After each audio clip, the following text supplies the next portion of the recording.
In the season finale of the Native Report Show, we check back with a Native medical student we introduced to you last season whose goal is to become a physician and make a difference in Indian country and beyond. And we share about a program that grants funding to support the many Native peoples out there working to make a positive difference in their communities. Plus, we learn more about the Oneida Nation Museum that hopes to share accurate stories of its people, ultimately to promote the dignity and respect of the Oneida people and culture. We also learn what we can do to lead healthier lives and hear from our elders. That was the beginning of all of our Ojibwe practices, I'll say. Production for Native Report is made possible by grants from the Blandin Foundation, Anishinaabe Fund, and Alexandra Smith Fund, in support of Native American treaty rights, administered through the Duluth Superior Area Community Foundation. And the generous support from viewers like Jack and Sharon Kemp.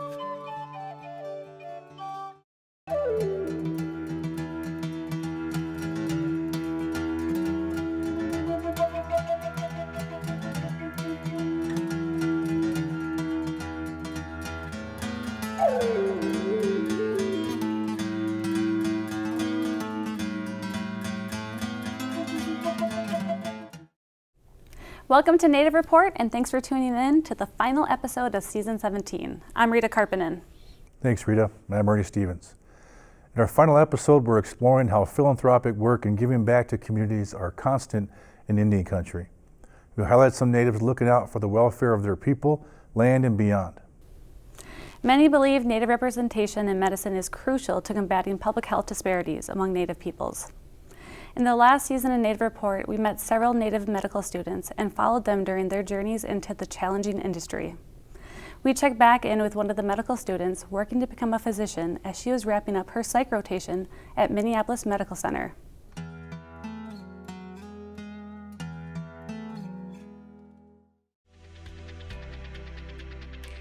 You don't have to be a genius to go to medical school, you just have to be persistent, really.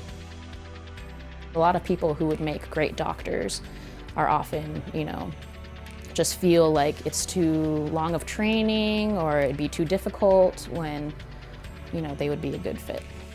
Medical school itself, has a lot of ups and downs. Everyone kind of will struggle here and there. I'm Jenny, and I'm a third-year medical student. Like I said before, I'm from Idaho. I went to my undergrad there at Idaho State, and then I went on to work on my reservation at a clinic there, the Shoshone-Bannock Community Health Center. It was like interacting with my community and, seeing and helping elders and children. I feel like every day it was a small nudge, telling me that this was the right path for me, and kind of motivated me as well to go get my Master of Public Health. So I went to the East Coast for that. I did a one-year program at Dartmouth and then applied to medical school during that year, and I ended up at the Duluth campus. So right now I still have all of third-year rotations to get through, and then fourth year as well is filled with more electives and also like applying to residency program. And then probably for me it'd be about 3 or 4 more years of extra training before I'm done with all of it.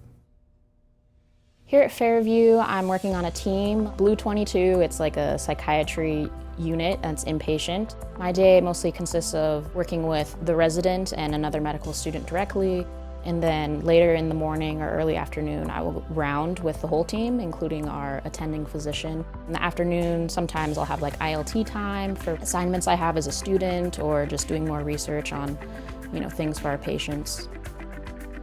There's really such a need, everywhere for more primary care physicians as well as psychiatrists, and we see that need, even tenfold in like Native communities. Our school is prestigious. I think we're the second in the country for graduating Native American medical students, and Dr. Mary Owen is the head of the Center of American Indian and Minority Health, and that's one of her big, initiatives. Definitely less than 1% of the medical students identify as American Indian. And just from my own experience, you'd be lucky to have one Native American medical student in a class. And so it's really important for, medical schools to just help address that need. There's a lot of different health disparities that our communities face, and, seeing that firsthand in my community and then in other communities that I visited was definitely like a motivation factor for me. A lot of our clinics and hospitals are very underfunded, they are understaffed. There's just a lot of issues with access to care in general. Having more Native American, medical students, trainees, and physicians can really help address that need. Just give more culturally competent care, really, because we are such a unique population, and some of the things, historically that our people have been through, there's this, distrust of the medical profession in general. Just kind of the whole history of colonization and these different institutions and government agencies that, have caused a lot of pain for our people, including the boarding school era. There were a lot of reports of even sterilization of Native American women, even into the 70s. There's just a lot of history there. I think a lot of people don't really always appreciate. It's not always necessary to have, someone of the same culture to be, treating someone, but it definitely helps in a lot of ways.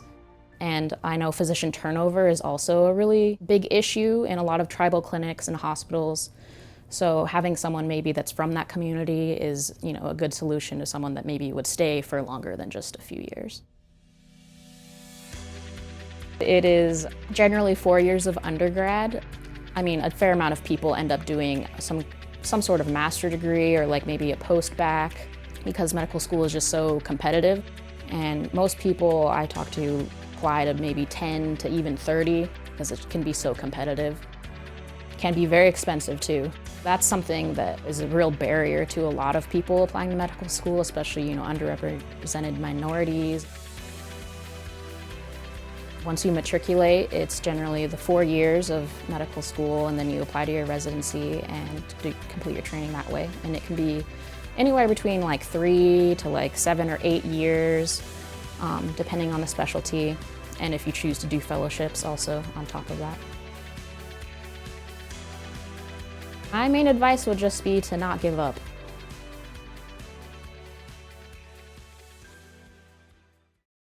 We spoke with the Northland Foundation's Senior Program Officer who works heavily with the Foundation's Mada-Uking program, which means distribution in Ojibwe. The program is focused on engagement and grant support for Indigenous people and communities in northeastern Minnesota. We also hear from one of the Foundation's general grant recipients using the funding for community sobriety feasts. That same grant recipient is also a recipient of a Mada-Uking grant for youth singing practices and hand drum making.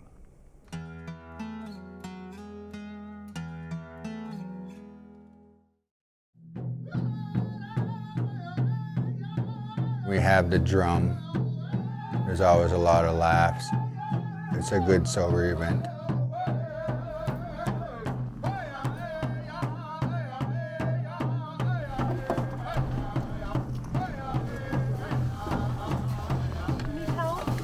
Yeah. Oh, hi. How are you? Good, how are you? Good. Glad you made it.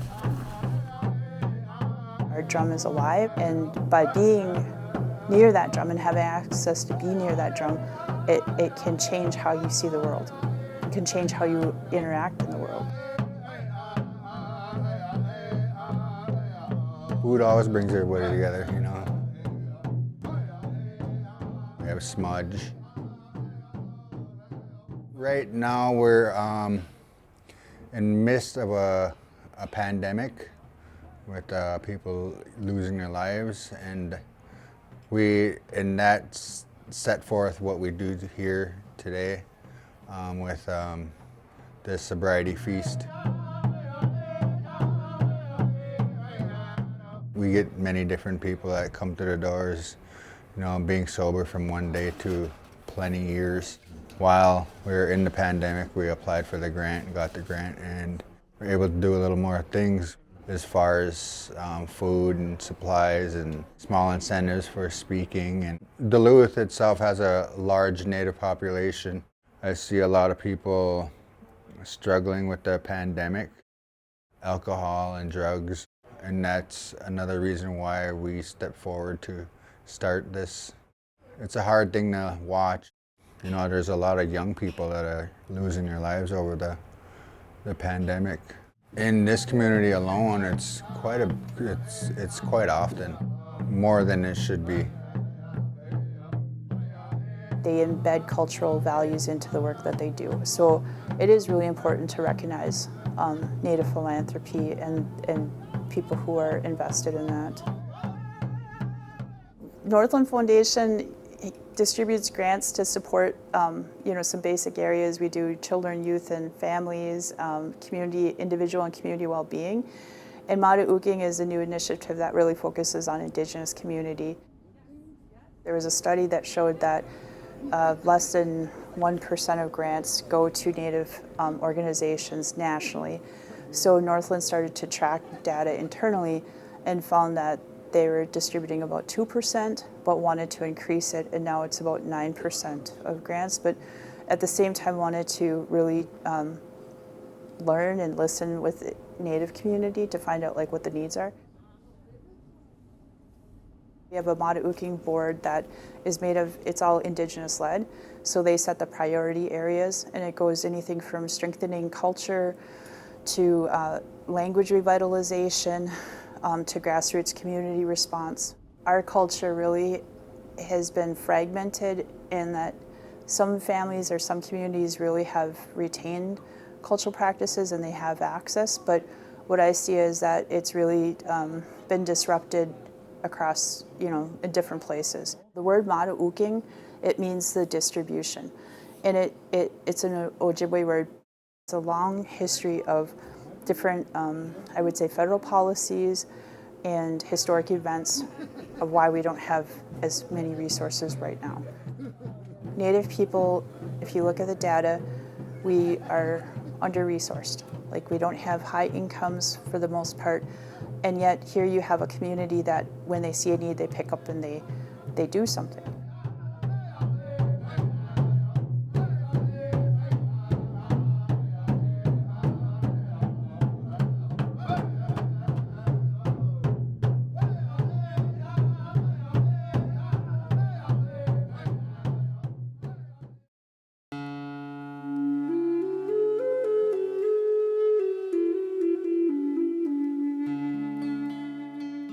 I'm Bunny Jacola.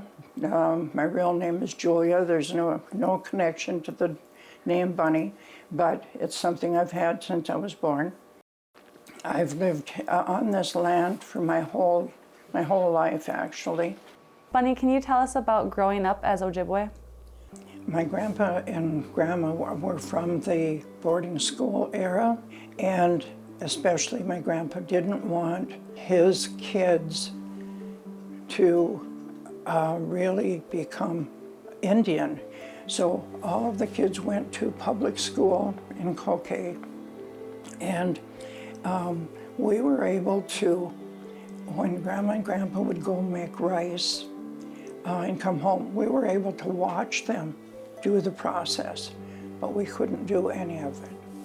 As I was learning more about being Ojibwe and finding the way we were raised, it just didn't fit right. But when my oldest daughter took an Indian Studies class at St. Scholastica, one of her courses involved talking to an elder. So she talked to my grandpa, and that was the first time, and that was about 1973, 74, the first time that we ever had Grandpa talking about being Indian.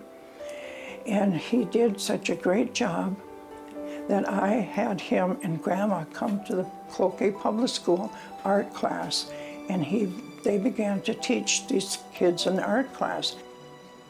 That was the beginning of all of our Ojibwe practices, I'll say, because we were bombarded with information then, true experiential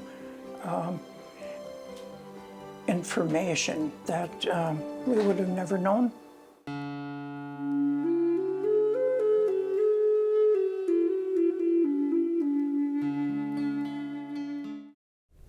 We take a walking tour of the Oneida Nation Museum to learn about the importance of preserving artifacts for the Oneida Nation's peoples and beyond.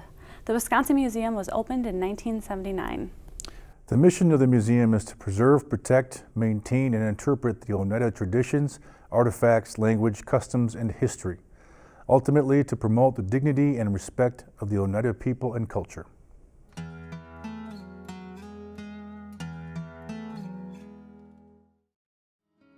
Indigenous people need to learn about who they are from who they were. The importance of the museum is so that people from being children on through the elders can come and experience the history, the culture, and the traditions of the Oneida Nation from an Oneida Nation perspective. So there's a repository of items here that have been donated and collected that are actually Oneida artifacts, Oneida memories. A very dear friend of mine made these Cornhusk dolls, and she was amazing. And to see her legacy here today shows me that it wasn't forgotten. And one of the stories about the Cornhusk dolls is they have no face. I have seen this exhibit, the Cornhusk doll, for the very first time, and it's amazing. It represents the chiefs of the Oneida from the Bear, the Wolf, and the Turtle clans. So something that's important is people perceive a chief as one ruler who is over everybody. And the Oneida had several chiefs. They had medicine chiefs, they had war chiefs, they had peace chiefs. So the chiefs all served a different purpose, and they were selected by the women of the tribe. Our clan mothers were the most revered, respected, knowledgeable, and powerful women amongst the Oneida Nation and many of the Iroquois and the Haudenosaunee tribes. So the clan mothers selected the chiefs. They appointed them based upon their virtues, their values, what they seen exhibited as good, strong men who would see the best interest of the tribe. Now, if a chief fell aside and no longer held the best interest or no longer acted in the manner that was responsible of a chief, the clan mothers could take their horns away. She could dethrone him. Had we had women making decisions in the U.S. history, we may not have gone to war as often. We may have found peace, and we may have been able to build bridges with the countries rather than build walls. The collection was started by the first director of the museum, Florence Jones. She had items from her personal collection that she used to start the acquisition of museum artifacts. From then, we received artifacts and various items pertaining to Oneida culture and history from the community. Since the 1980s, we had 6 major acquisitions, and those acquisitions encompass now over 6,000 artifacts. We have Oneida language incorporated within our exhibits, within our text panels, and our interpretive content as much as we possibly can incorporate them. We try to. Long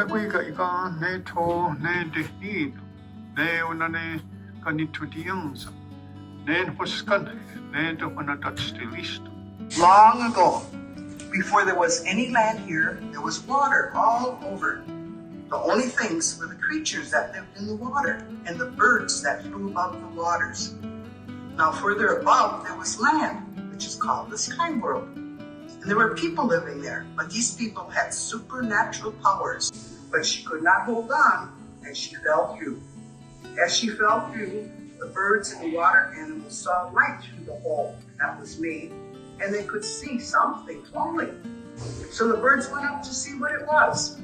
And they noticed it was a woman from the sky world.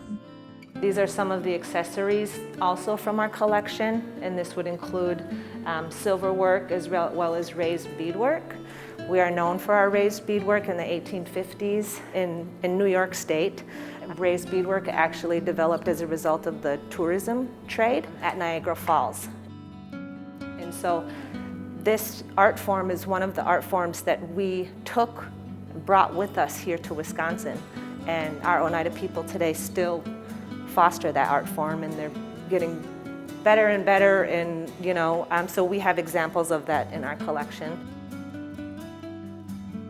These are some of the wampum belts that we have. Again, these are replica wampum belts. They're not the real thing or the original thing.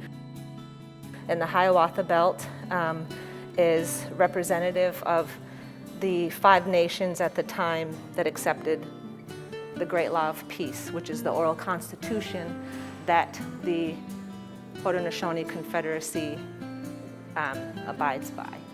The U.S. Constitution is modeled after the Confederacy. Most of the Founding Fathers were very well aware of how the Confederacy was governed at the time, that they were looking at how to form a union.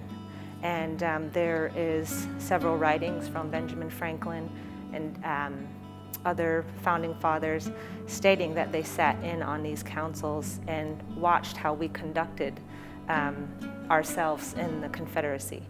And so they took examples of that. I believe there was a House concurrent resolution in 1988 that acknowledged, the United States acknowledged our contribution to the formation of the United States because of that. The physical collection also is a representation and solidifies our sovereignty as a nation here. And so I think the physical collection serves as a reminder, that we're unique and we're separate from other nations, but we also have our own culture and our own history and what sets us apart from other tribal nations.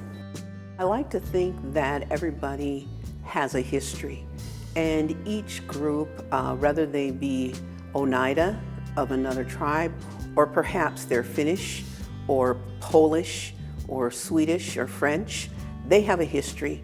They have a country. Most of them have a country they can go back to where they can get their language and they can see their history and they can see what their ancestors were. United States, this is our home. This is the only place we can go back to. When our history fails and when our history begins to fade, so do the Oneida people. And I think you'll find with most indigenous groups, there's something that is in their prophecies that say maybe someday we won't exist as we had in the past. So for all these other cultures and groups to come here and see this while it's here and while we're here, they have to appreciate. The Oneidas are not just a casino. The Oneidas are not just dancers with feathers and jingles and bright colors once or twice a year. The Oneidas are people with a heart and a history and a family foundation, and they had land and they had so many things that contributed to where we are today in terms of our cultural practices, our agricultural practices, our legends, our histories, our stories, our food sustenance. All those things contribute to today's society in one way or another. And this museum and other places like this help that public realize the value of the Oneida Nation. The museum provides accurate information about the Oneida and Iroquois culture, history, and nationhood. Visitors can have a unique and enlightening experience to be valued by all ages for the next 7 generations.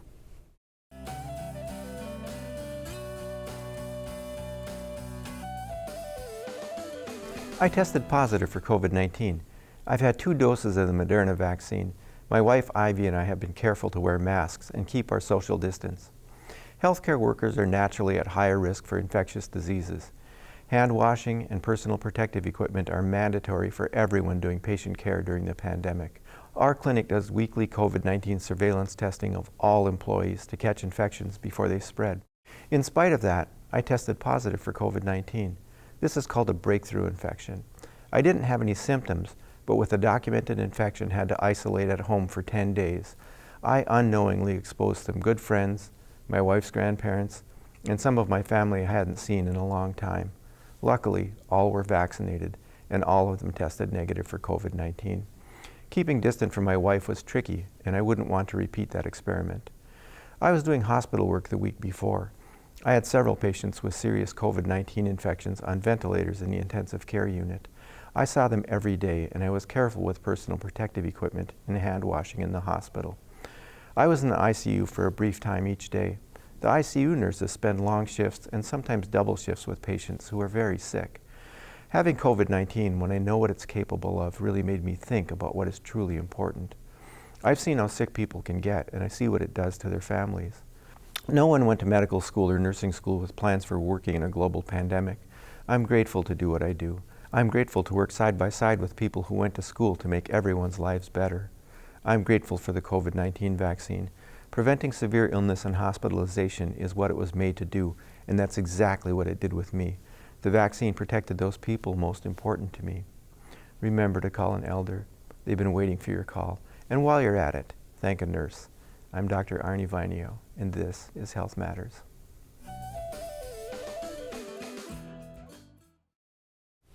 If you missed a show or want to catch up online, find us at nativereport.org and follow us on Facebook, YouTube, and Instagram for behind-the-scene updates. And drop a comment on social media if you enjoyed the show. Thanks for spending time with your friends and neighbors from across Indian Country. And that's a wrap for Season 17 of Native Report. I'm Ernie Stevens. And I'm Rita Carpenter. We'll see you back for the next season of Native Report.